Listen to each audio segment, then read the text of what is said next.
Science के student को arts और कॉमर्स से ज़्यादा ऑप्शन मिलते हैं सरकारी नौकरियों में। आज मैं साइंस के स्टूडेंट को कौन कौन सी नौकरी में लग सकते हैं और 12वीं के बाद क्या करेंगे, ये सब बताने वाला हूँ। वीडियो को आप आखिर तक देखिए और वीडियो पसंद आए तो चैनल को सब्सक्राइब करिए। साइंस के स्टूडेंट 12वीं के बाद इंजीनियर बन सकते हैं। अगर आपके 12वीं में साइंस मैथ है तो आप इंजीनियर बनने के लिए बीटेक या बीई कर सकते हैं। बीटेक को बोलते हैं बैचलर ऑफ टेक्निकल इंजीनियरिंग और बीई को बोलते हैं बैचलर ऑफ इंजीनियरिंग, जो सिविल में होती है यानी कंस्ट्रक्शन डिपार्टमेंट में। तो आप दो तरीके से इंजीनियर बन सकते हैं। साइंस के स्टूडेंट डॉक्टर बन सकते हैं। अगर आपके 12वीं में साइंस बायो है तो आप डॉक्टर बन सकते हैं। डॉक्टर बनने के लिए आपको 5 साल की एमबीबीएस करनी पड़ती है किसी भी मेडिकल कॉलेज से। इसके अलावा अगर आप जानवरों के डॉक्टर बनना चाहते हैं तो आपको वेटनरी करनी पड़ती है, जो एनिमल वेटनरी में होती है। तो डॉक्टर बनने के लिए तो एमबीबीएस या वेटनरी। अगर आप लड़की हैं या फीमेल हैं तो आपको नर्स बनना पड़ता है। नर्स बनने के लिए आपको एएनएम होती है, जो 12वीं के बाद होती है। अगर आपके 12वीं में साइंस बाय है तो आप एएनएम करके नर्स बन सकती हो। और जिन लड़कों को एमबीबीएस नहीं करनी है वो भी जीएनएम करके डॉक्टर बन सकते हैं, कंपाउंडर बन सकते हैं। साइंस बायो के स्टूडेंट बन सकते हैं रिसर्च साइंटिस्ट या फोरेंसिक साइंटिस्ट। अब रिसर्च साइंटिस्ट क्या होता है? जो इसरो में अंतरिक्ष अनुसंधान में भाग लेता है, या फिर आकाश में कोई अंतरिक्ष अनुसंधान होना है, या आसमान में कोई भी रिसर्च जानी है, कोई चंद्रयान जाना है। और इसके अलावा फोरेंसिक साइंटिस्ट वो होता है जो लैब टेस्टिंग करता है, यानी लैब में किसी भी चीज़ की टेस्टिंग करनी हो तो वो फोरेंसिक साइंटिस्ट बनता है। तो आप साइंस लेकर साइंटिस्ट भी बन सकते हैं, बाकायदा आपके या तो मैथमेटिक्स हो या फिर बायो हो।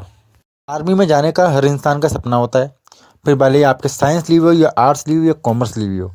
अगर आपके पास साइंस है तो भी आप आर्मी में जा सकते हैं। आर्मी में सरकार ने अग्निवीर की नई वैकेंसियाँ निकाल दी है, तो आप आर्मी में भी जा सकते हैं। इसके पहले आर्मी में परमानेंट जॉब भी होती है, तो भी साइंस वाले वहाँ भी जा सकते हैं। आर्मी में आप बड़ी बड़ी कमांडेंट बन सकते हैं, कमांडेंट ऑफिसर बन सकते हैं, फौजी बन सकते हैं, जल सेना, थल सेना और वायु सेना यानी एयरफोर्स कमांडेंट भी बन सकते हैं। साइंस के स्टूडेंट टीचर भी बन सकते हैं। टीचर की 3 पोस्टें होती हैं राजस्थान में और अन्य राज्यों में, फर्स्ट ग्रेड, सेकंड ग्रेड और थर्ड ग्रेड। साइंस के स्टूडेंट तीनों एग्जाम दे सकते हैं। 12वीं के बाद आपके पास ग्रेजुएशन होनी चाहिए और साथ में बीएड होनी चाहिए। उसमें आपको इंजीनियरिंग वाले बीएड नहीं कर सकते हैं। 12वीं के बाद आप बीएससी कर सकते हैं, बीएससी के आप बीएड कर सकते हैं और आप 11th-12th साइंस को पढ़ा सकते हैं, 9th-10th को साइंस पढ़ा सकते हैं।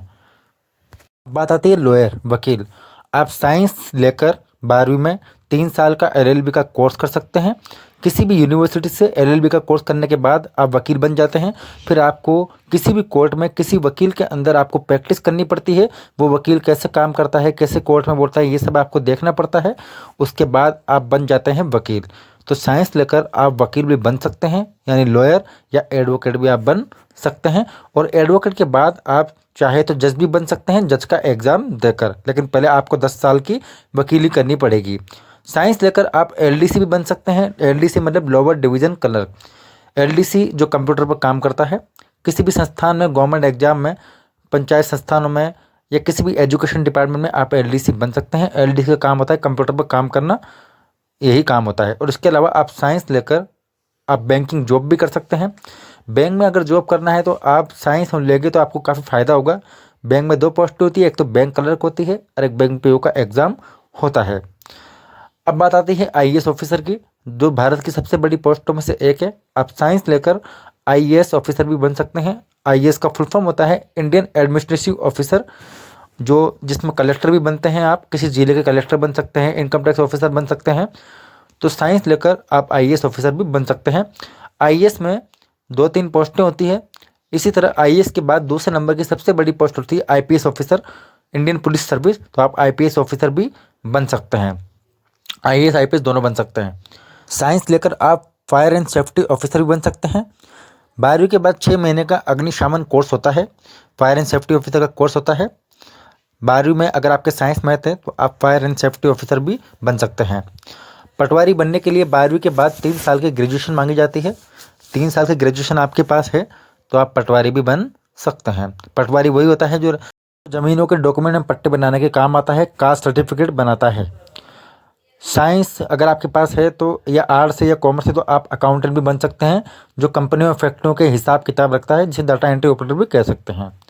उम्मीद है दोस्तों आपको वीडियो पसंद आया होगा। अगर वीडियो पसंद आया हो तो चैनल को सब्सक्राइब करना मत भूलना। थैंक यू, धन्यवाद।